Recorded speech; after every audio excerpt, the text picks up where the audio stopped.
blessed to have Maulana Sayyid Ali Raza Rizvi for these blessed nights. And I'd like to start by appreciating his words that have impacted on all of us in these nights. And may we be blessed by his words on continuous nights as well. For tonight, our topic is Insaane Kaamil, or what makes the perfect human being. Now, today we have a question and answer based session as well. But if you don't have any questions, please do feel free to contribute any ideas or opinions that you may have as well. So without further ado, can we welcome Maulana with a loud bulantar salawat.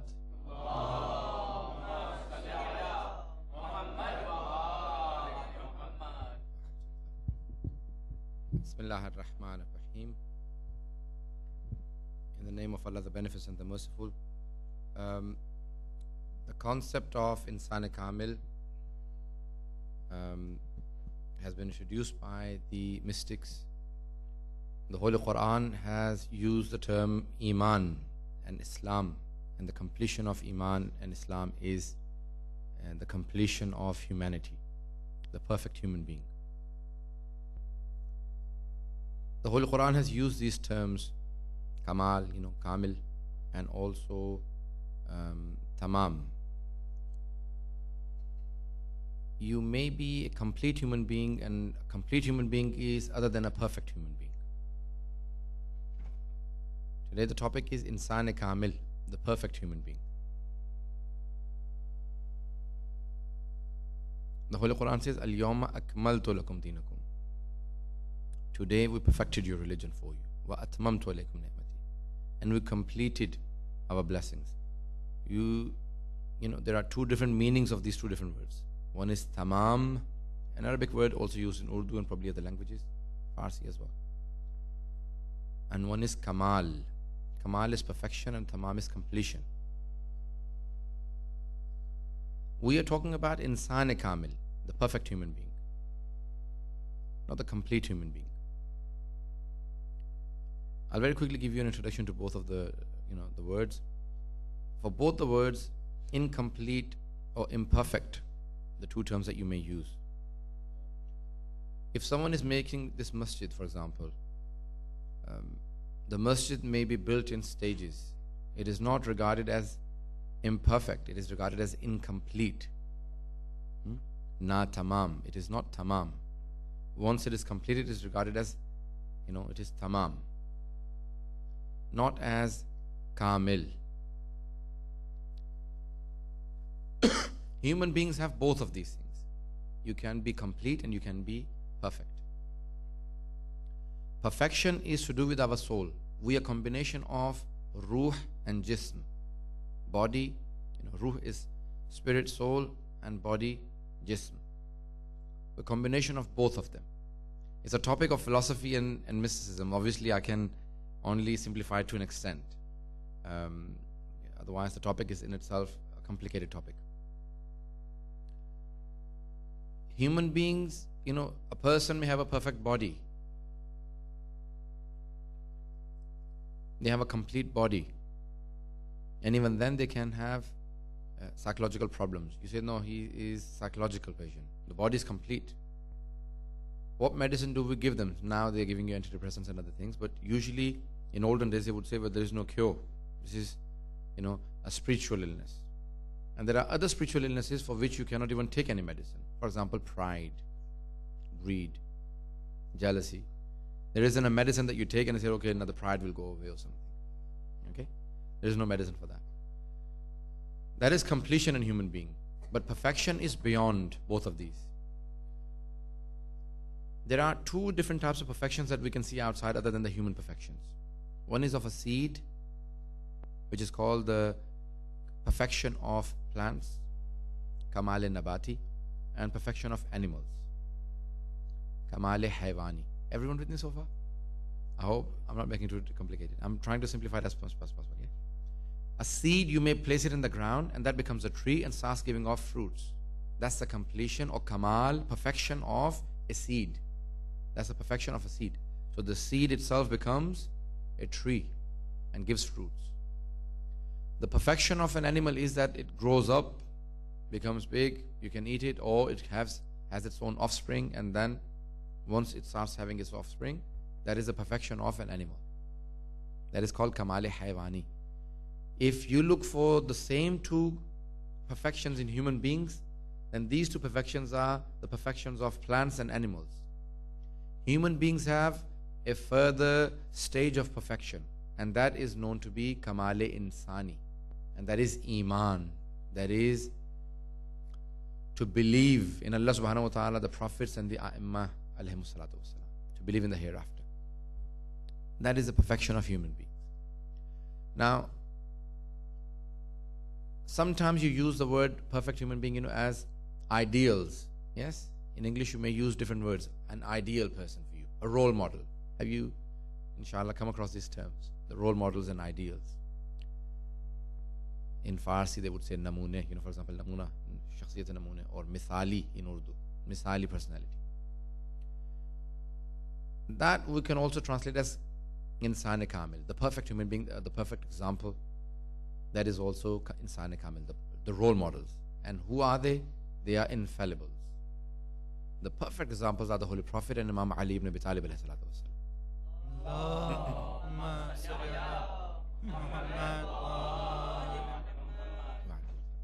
They are the perfect examples. This is what the human perfection is. Now, the perfect example in front of you should be someone who lacks nothing.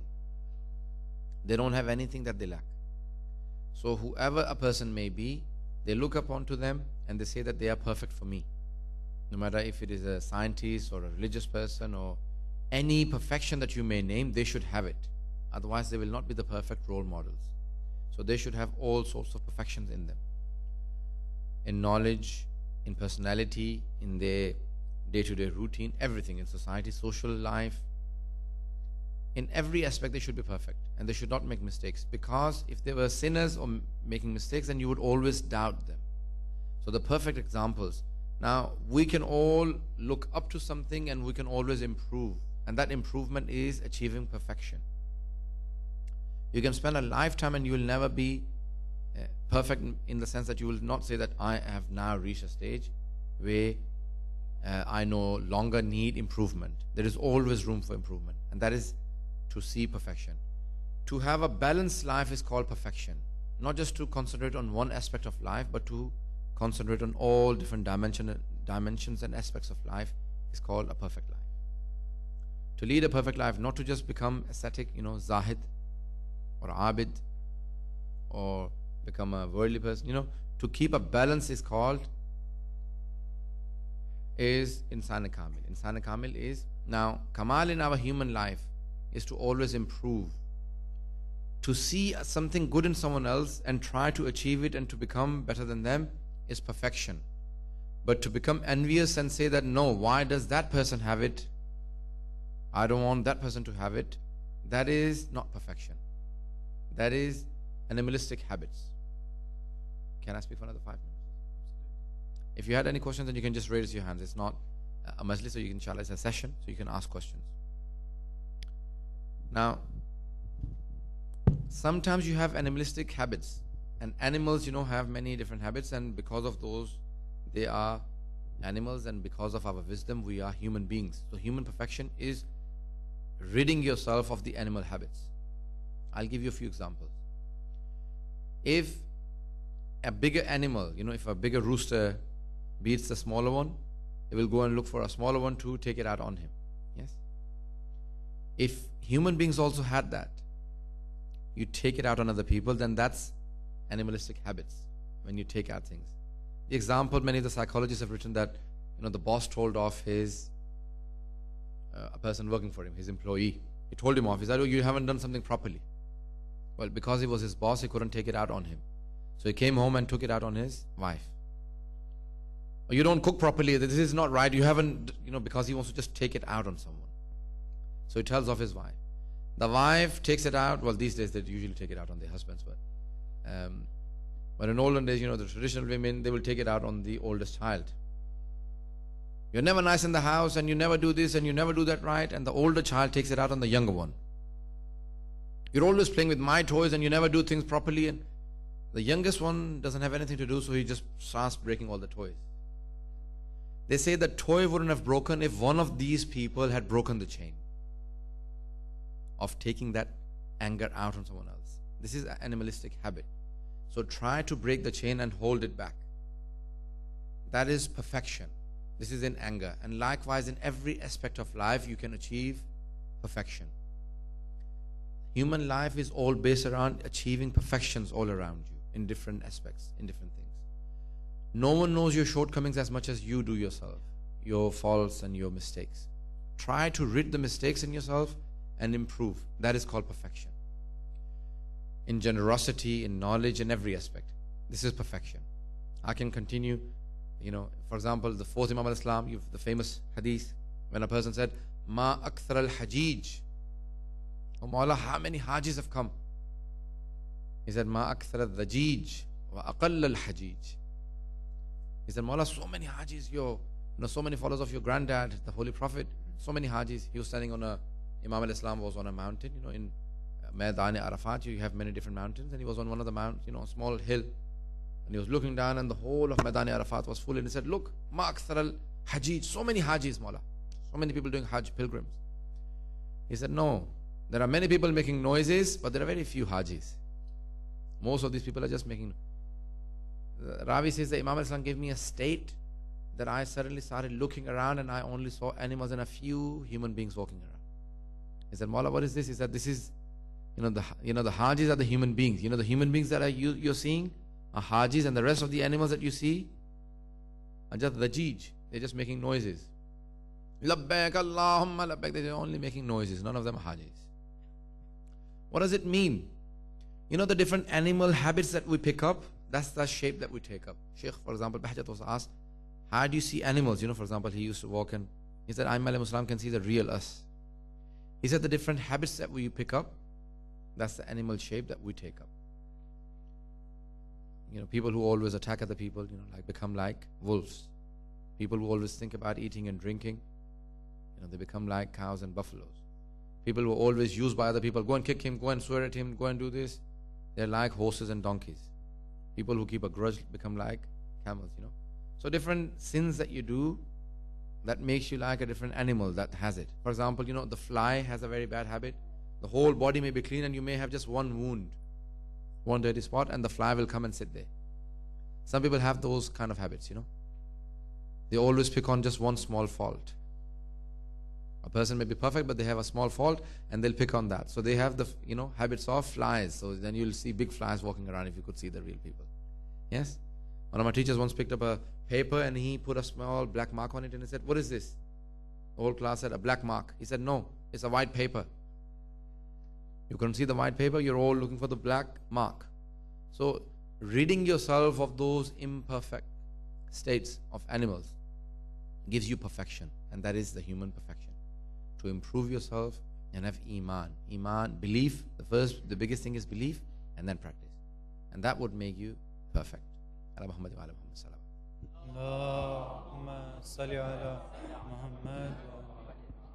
Ahsan, thank you very much. If you had any questions, otherwise I can just continue.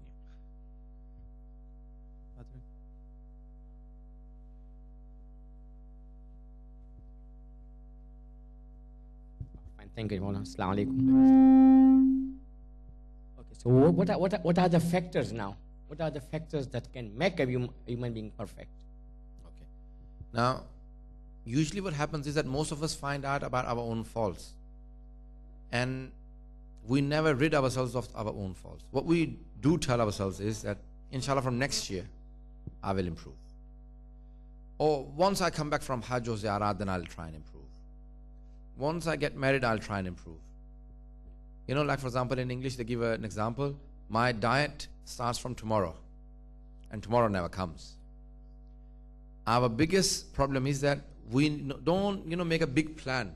There is a proverb in another language. They say that if you pick up too big a stone to hit someone, then you're not serious about hitting. I'm not sure if I conveyed the message.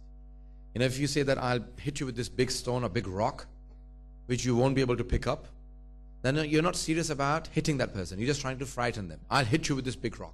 I won't be able to pick it up. You're just trying to frighten the other person. If you say that I'm going to change my life and tomorrow there'll be a revolution in my life, that will never happen. Very rarely it happens. Think of one problem about yourself and rid yourself from that one problem, from that one fault. This is my problem, rid yourself from it. One thing at a time. Once you get rid of one problem, then you start on the next one. Until you get rid of one fault. I lie, for example, God forbid. A person who tells lies, or a person who has a bad habit of accusing other people. You rid yourself of one problem at one time. You have shak about Tawheed, about Allah subhanahu wa ta'ala. Read so much so that you don't get any doubts about Tawheed. You have doubts about the Adalat of Allah subhanahu wa ta'ala. Read so much on it that you actually rid yourself of the doubts on Adalat. You have doubts about prophethood. Go and clarify those problems about your belief, about imamat. Once you are clear on your beliefs, then you start on your practices, your false akhlaq. There are three things in Islam: roots of religion, branches of religion, and fruits of religion. Roots are beliefs, branches are practices, and fruits are akhlaq, ethics. On each one of these three things you need to improve, and that's perfection. But you won't do it overnight, so you need to do one thing at a time, and over the years, inshallah, slowly you'll improve. Perfection is a lifetime's work, not overnight. Yes. Hassan. Ladies are free to pass questions through the kitchen if they have any. Can I pass this on to anyone else who would like to contribute?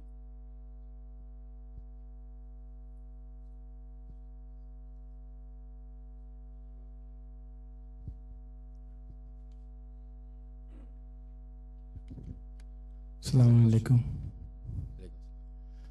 I didn't know if somebody asked this question or not. I just went out.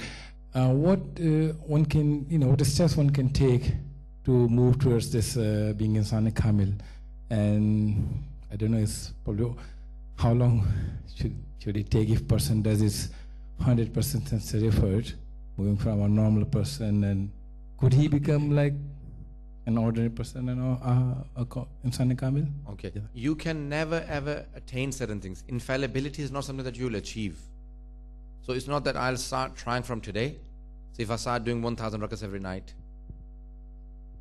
if I start, giving food to all the masakeen, then one day I'll become Ali ibn Abi Talib. No, that never doesn't happen. You can never ever become.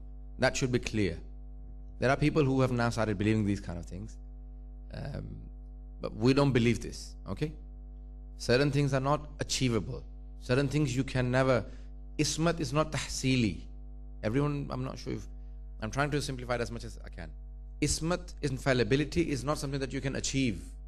That if I started working hard from today, in let's say 60 years, I'll become, for example, like Ali. No.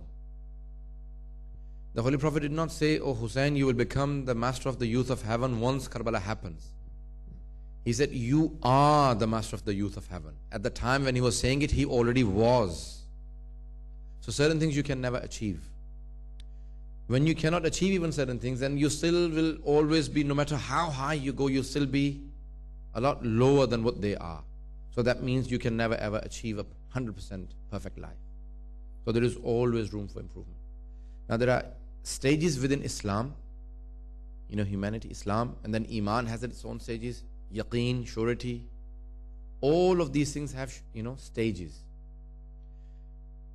Many scholars have, the hadith of the Holy Prophet that there are 10 stages of Iman. Scholars believe that from 1 to 2, it is not just that if you improve from tomorrow, you'll be 2 now. No, you'll be on the second stage. No. From 1 to 2, there may be many years before you become 2. You may be improving within your first stage, but it may be 1.1, 1.2. So there are tafkeek, there is tafkeek. There are stages within, from one stage to another, there are stages. So it is a lifetime effort that you will need to put in to improve. And then tawfiq is from Allah subhanahu wa ta'ala. Your dharfiyat, your, how much you can learn and how much you can gain is from Allah subhanahu wa ta'ala. How does He give that? Who does He give how much power to? We don't know how this happens, but Allah subhanahu wa ta'ala gives you it. So you should always ask as well. Istimdad is always important. That you do not just rely on yourself. Self-reliance, like self-belief. I believe in myself. That is not the key to the perfection. One hadith and then I'll end on this. The Imam alayhi salam says, you will never ever make it to the next stage of Iman until you bring to your stage the one who was lower than you. You will never make it to the next stage until you know someone who was behind you in Iman, who was less than you in Iman. Until you bring them to your stage, you will never make it to the next stage. So a selfish person will never ever ascend. A selfish person will never go further. You always need to believe that I need to share and give to others and bring them to my place. Then you will go further. So Masum alayhi salam says, you never ever improve until you give what you have to others in your Iman, in your belief, in your knowledge. When you start to give, that's when you go further. Just to clarify also, can we please hold questions relevant to the topic, please? Thank you. Thank you all for your contributions as well. Do we have any more questions? Okay, we have one from the ladies' side.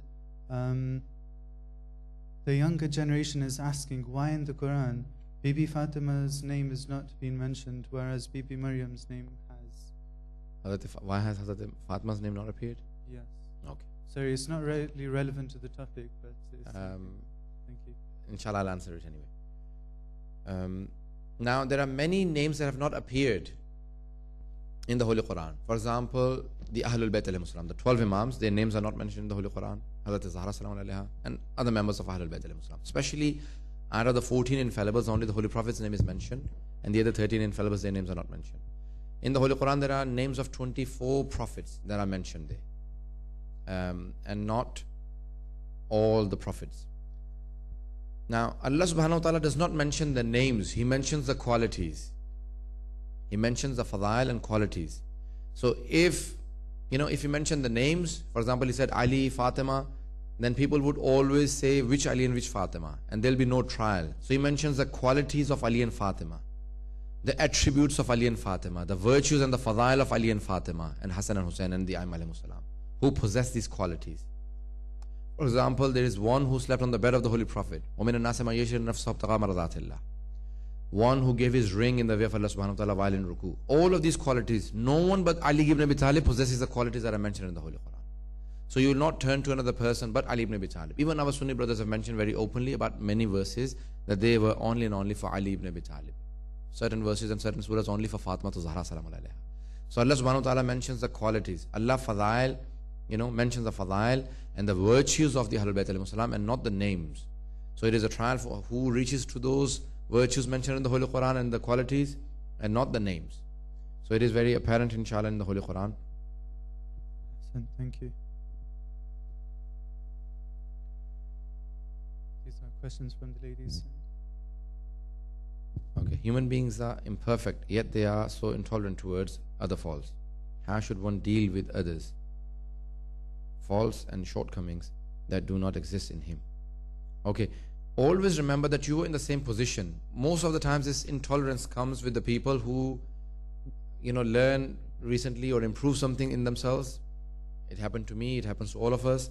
When you're in the beginning as a young person, even many times people who change a bit late, who become religious, when they become religious, they look around and they see, well, I have learned this now. Why do the other people not learn it? I have improved. I have started doing this something good. Why do the other people not do this good? Why don't they do this? To tell yourself that you were in the same position a year or two ago. A few years ago, you were in the same position. To remind yourself of your own shortcomings, that you've only picked it up a few years ago. So to tell yourself, then you will be tolerant of other people.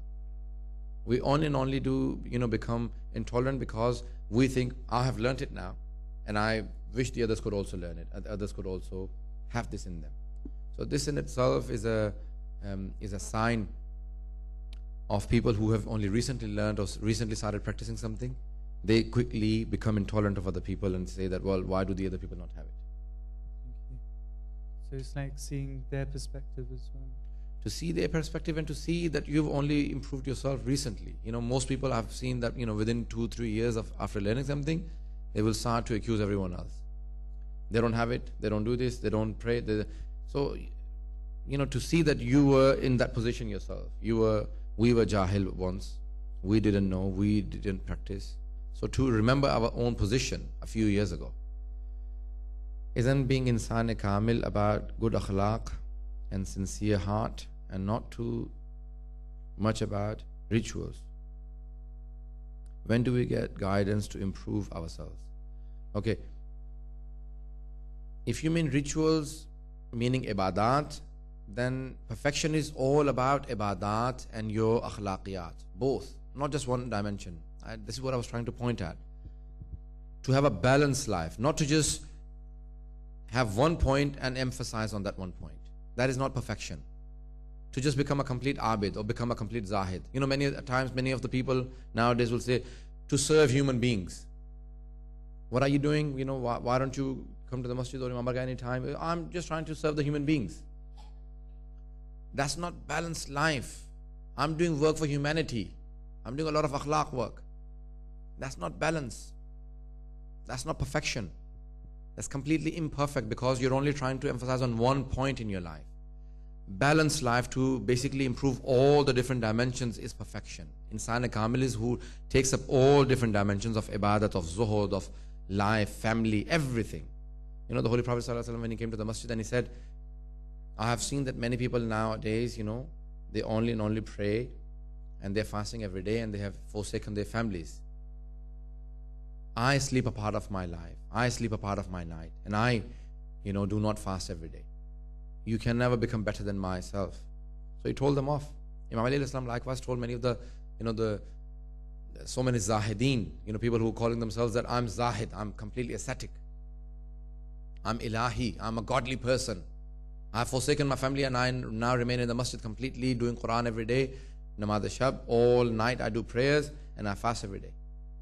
He picked up a stick and he said, if you don't leave, then I will hit you all and beat you out, you know, to throw you out of the masjid. People said, oh, Ali ibn Abi Talib is opposing all of these zahideen and ilahiyun, godly people. He picked up a stick and he threw each one of them out of the masjid. He said, I want to only see you at the time of namaz in the masjid. Don't stay in the masjid for 24 hours saying that I'm now a complete human being. I only do Quran, namaz and roza. My families are forsaken. That's not perfection.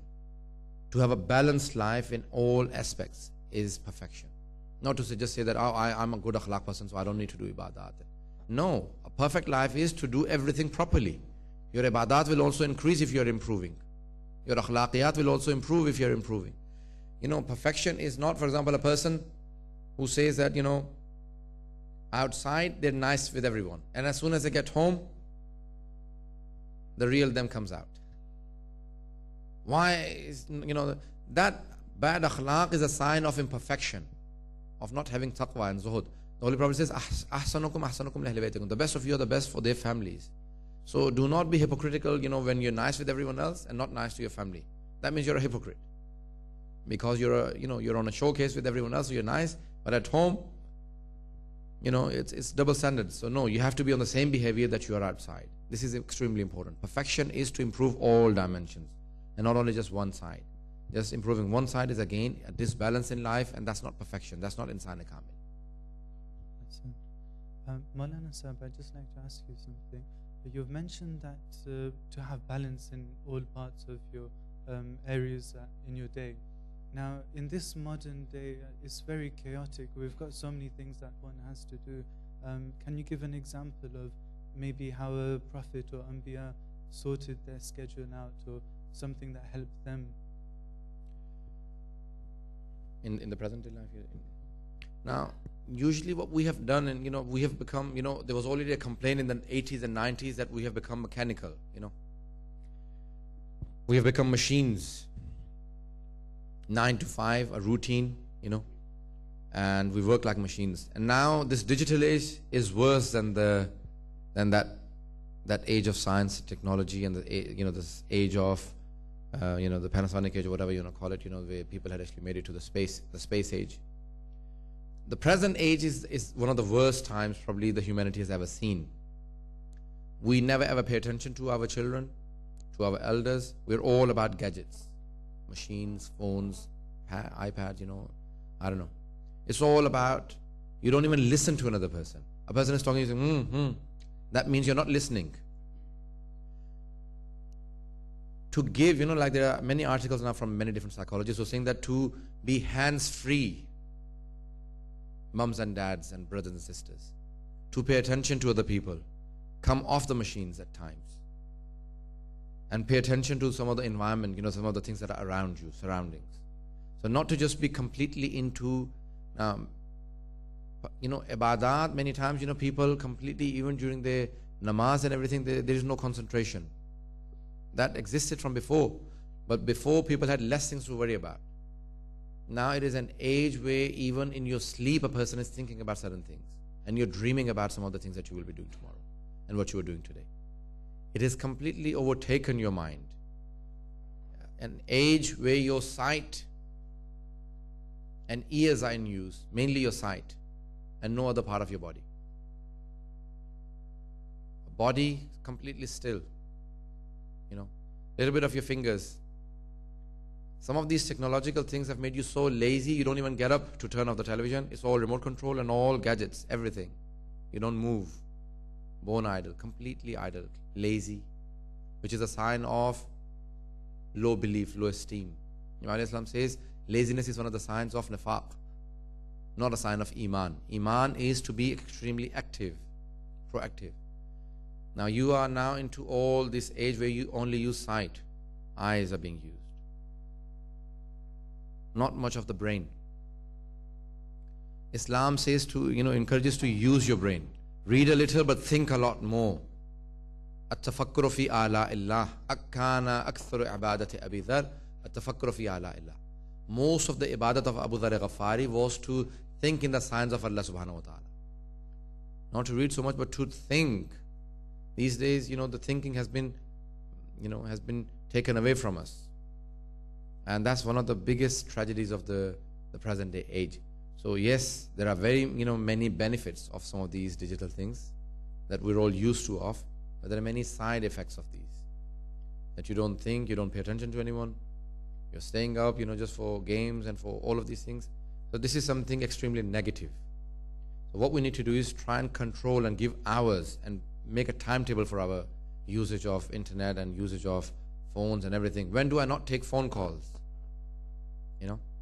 There should be a time for everything. When there was a telephone in the house, if you were not at home, you wouldn't use it. They were made for certain purposes, mobile phones and everything, not for completely overtaking your life. They've taken over our life. They may be the biggest dajjal. I'm just being sarcastic. They've completely taken over our life, and they control how we act and react to things. Even during our ibadat and our time at Masjid, ziyarat, hajj, umrah, everything is completely rotating around technology. We are not concentrating. People doing tawaf and say, I'm doing tawaf. Shall I pray for you? What shall I say? Pay attention to your tawaf, for God's sake. Turn it off for 10 minutes, for half an hour. So it's everyone is completely into a digital age where they're controlled by other things. That is extremely negative. Last few questions, and inshallah we'll try. Assalamu alaikum ya Ali Madad. एक छोटा सा मसला है असल में मालूम करना. I hope के टॉपिक से रेलिवेंट ही है. मैं असल में एक ऑर्गेनाइजेशन में काम करता रहा हूँ और अभी भी कर रहा हूँ, जहाँ पर जो वॉचर्स होते हैं, पेपर होते हैं, पीस ऑफ पेपर, उस पर मोनोग्राम में बिस्मिल्लाह लिखी हुई है, और हर पेपर जो है उस पर बिस्मिल्लाह का टाइटल है. बेसिकली नाम के हवाले से ही है. अब वो पेपर उनकी अक्सर जो है बेहुरमती होती है, मतलब नीचे गिर जाते हैं, तो वो साइकोलॉजिकली मुझे बड़ा इरिटेट करता है. अहले सुन्नत के मेरे साथ कोलीग्स हैं काफ़ी सारे, उन्होंने तो कोई फतवा ले लिया हुआ है कि मतलब ये ठीक है, इट्स ओके. उनके पाँव के नीचे भी आता है बिस्मिल्लाह लिखा हुआ, बहुत छोटा लिखा हुआ है, लेकिन उनके पाँव के नीचे भी आता है. मुझे ये मालूम करना है क्या मतलब मुझे भी इन चीज़ों को ऐसे ही छोड़ देना चाहिए, या जहाँ तक हो सके उनको मैं मतलब उठाकर साइड पर रखूँ, और कितना मैं डिफरेंस जो है, वॉचर्स अक्सर हमारे पाँव में भी पड़े होते हैं, तो उनके ऊपर पाँव हम रखते हैं, सामने पड़े होते हैं. इसी तरह से अहले बैत के नामों को भी अगर मैं सामने रखूँ, तो इसके बारे में आप थोड़ा सा ये मसला हल कर दें. Thank you. Difficult. Now there are fiqhi ahkam about names of Allah subhanahu wa ta'ala, Quran, ayat of the Holy Quran, names of the Ahlul Bayt alayhim salam in Arabic. You cannot touch them without wudu. If it is on the paper without any lamination or anything, it is not permissible to touch it without wudu. It is not permissible to throw it away. You need to recycle it. You cannot throw it on the floor. You cannot take it to the toilet. So there are all of these ahkam for Quran, the names of Allah subhanahu wa ta'ala, the names of the Aimma alayhimus salam. For example, even sometimes on the rings there are ayat or the names of Ahlul Bayt. You must take them off, leave them outside when going to the bathroom. You cannot take the Quran, the names to the bathroom. It is not permissible. To touch them without wudu is not permissible. Ayat and the names of Allah and the Masumin in Arabic. Now, it will be problematic now, and there are consequences of it. If you intentionally or unintentionally do, there are consequences or there are side effects of certain things. Certain things, if you intentionally do it, it's a sin. If you don't intentionally do it, it may not be a sin, but it will have consequences, side effects. Uske awariz hain, uske kuch bure asarat hote, and that will affect, a person's life.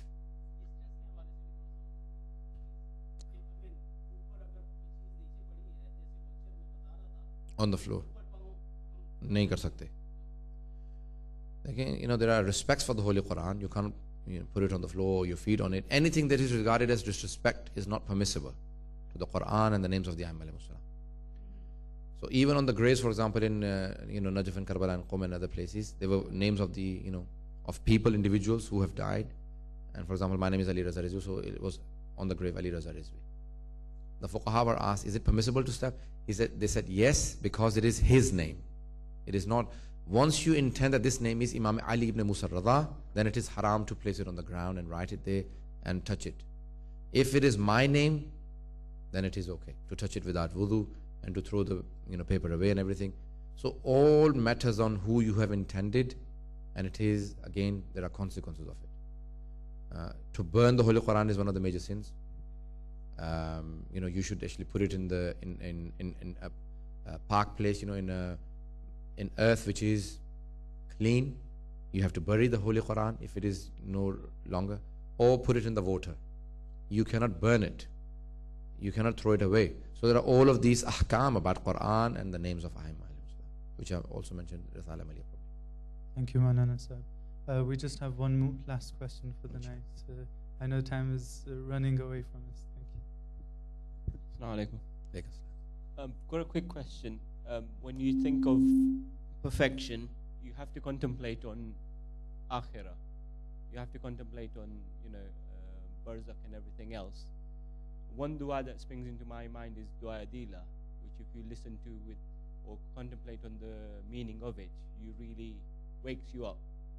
Is there anything shorter version or any shorter duas that you can think of or recite on a daily basis, on a regular basis, which reminds you of akhirah and then guides you to, sort of keeps you on the right path? Okay, dua adila, it is mustahab to, it is, many of the scholars say that when you go to the ziyarat of any imam, then actually read dua adila there and say that, Mawla, I'm giving my beliefs to you, that I believe in one God and the hereafter. I'm, everyone. And you leave it with the imam that if shaitan comes at the time of my death and tries to misguide me, then, oh imam, return my beliefs to me. That is what dua adila is for. For Imam Ali al-Islam or Imam Husayn, or whoever you read it to and say, Mawla, return my beliefs to me at the time of my death. Adilati indal maut, I don't want to leave my faith at the time of my death. There are shorter versions, for example, Radita billahi rabban wa bil islam deenan wa bil Quran kitaban. This short dua, it is a shorter version, for example, of your beliefs. After every namaz, it is recommended to do it. The full dua, obviously. So if you do that dua, and for example, Allahumma arifni nafsak, فإنك إن لم تعرفني نفسك لم أعرف رسولك. This short dua. اللهم أعرفني رسولك فإنك إن لم تعرفني رسولك لم أعرف حجتك. اللهم أعرفني حجتك فإنك إن لم تعرفني حجتك ضللت عن ديني. These are very short versions of longer du'as. It is all about Tawheed, Nabuwwat, Imamat, Qayamat. So you'll have all of those in shorter du'as. There are many, many du'as that actually go along those lines. Ahsan, thank you. I hope everyone has taken away something from tonight, and I know we're running out of time, and I hope that inshallah we do get future opportunities to have more from Sayyid Ali Raza Rizvi. So as appreciation for what he has done for us, and may he, for his knowledge to continue to increase so we can benefit from him, can we all have a loud Nari Salawat?